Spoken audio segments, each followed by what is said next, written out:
the world of money is evolving faster than ever before. Not long ago, financial change felt gradual, small tweaks here and there in how we saved, spent, or invested. But today, we're living through a complete transformation.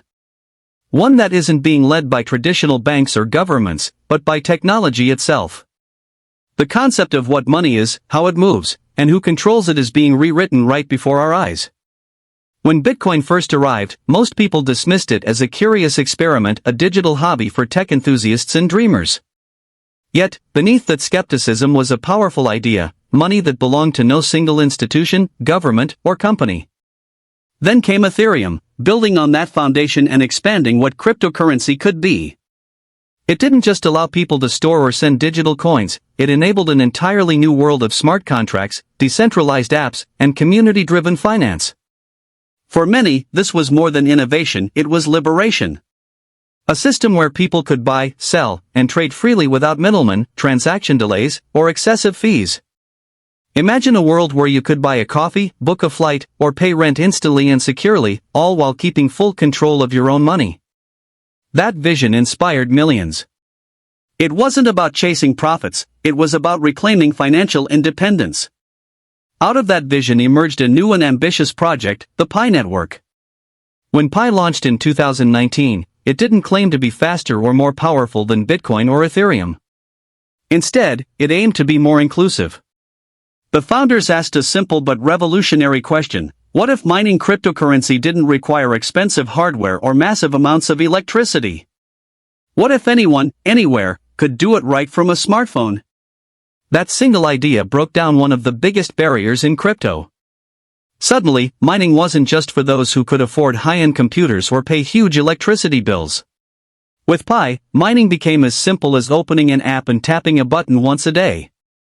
Millions of people around the world joined the movement, united not by wealth, but by belief, the belief that money should be for everyone, not just the privileged few.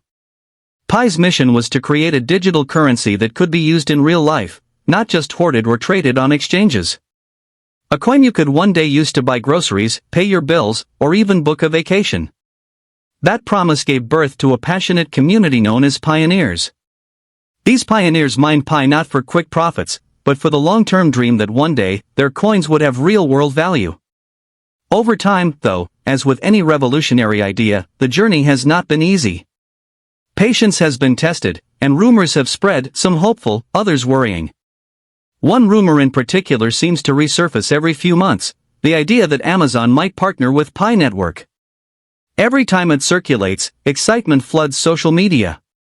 People imagine a Pay with Pi button appearing on the Amazon checkout page, letting users pay for anything from electronics to groceries directly with their Pi coins. It's an enticing image: logging into Amazon, filling your cart, and paying instantly with Pi. The idea feels so tangible that screenshots and supposed insider leaks spread like wildfire, sparking huge excitement within the community. Because if such a partnership were ever to happen, it would instantly catapult Pi's credibility and value to unimaginable heights. But in the world of business, reality tends to move slower than rumors. Big companies like Amazon don't make partnership decisions overnight. Every collaboration they enter goes through complex layers of legal, financial, and regulatory scrutiny. And as of now, there's no official announcement, no contract, and no evidence of a formal partnership between Pi and Amazon. In fact, 2025 brought a surprising twist to the story: not partnership talks, but legal tension. Reports began to circulate that companies like Amazon and Samsung were preparing lawsuits against Pi Network over trademark-related issues. The controversy centered around domain names such as Amazon.pay and Samsung.pay, which appeared under Pi's umbrella. What some users believed might be signs of collaboration turned out to be potential trademark violations. When Pi's founder, Dr.Nicholas Kokkalis, reportedly decided to auction these domains, it raised red flags across the corporate world. Giants like Amazon and Samsung are fiercely protective of their brands, and any unauthorized use of their trademarks can spark serious legal action. If these lawsuits move forward, they could have significant consequences, financially draining the project, damaging its reputation, and potentially delaying its public progress. Meanwhile, internal challenges have also emerged. There have been claims of mismanagement, disagreements among founders, and concerns raised by some early supporters. Such internal conflicts can shake confidence, especially in a community-driven project built on trust and transparency. But at the same time, these struggles are not unique to Pi. Every major cryptocurrency, from Bitcoin to Ethereum, has faced its share of turmoil, setbacks, and skepticism along the way. So, where does that leave Pi Network today? As of November 2025, Amazon hasn't taken any steps toward integrating Pi as a payment method. The company's primary focus remains protecting its trademarks and ensuring brand security. To Amazon, Pi still represents uncertainty, not yet a stable opportunity. And with Pi still operating within its enclosed mainnet phase, the chances of a partnership anytime soon remain slim. Yet, despite the roadblocks, the Pi community continues to push forward. One of the most interesting developments to emerge recently comes from Tilt International, a decentralized social platform exploring new ways to merge crypto and real-world usability. They're reportedly developing a Visa card that can hold both Pi and USDT, allowing users to spend their crypto anywhere Visa is accepted. Here's the exciting part: with that kind of card, users could technically shop on Amazon using Pi, even if Amazon doesn't accept it directly.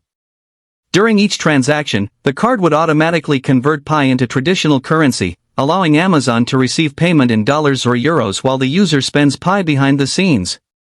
It's not a direct partnership, but it's a clever workaround that bridges digital assets with everyday spending.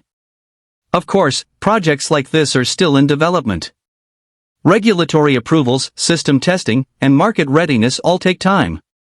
But the mere fact that innovators are finding ways to use Pi in daily transactions shows the determination of the community. People aren't waiting for big corporations to open the door, they're building their own pathways to make Pi functional and relevant. Crypto debit cards have already proven successful with Bitcoin, Ethereum, and other established coins. The idea of spending crypto in real life is no longer science fiction, it's already happening. And for Pi, this could be the first real step toward tangible utility. It's a reminder that progress doesn't always come from top-down partnerships, sometimes, it's the community itself that creates the breakthrough moments. So maybe there's no official Pay with Pi button on Amazon today. But perhaps that's not the point. The real power of Pi lies not in rumors or hype, but in the persistence of its people. It's about everyday individuals across the world who believe in a future where financial freedom is accessible to all. Whether or not Amazon ever joins the movement, that spirit, the spirit of innovation, resilience, and belief is what will keep Pi alive and growing.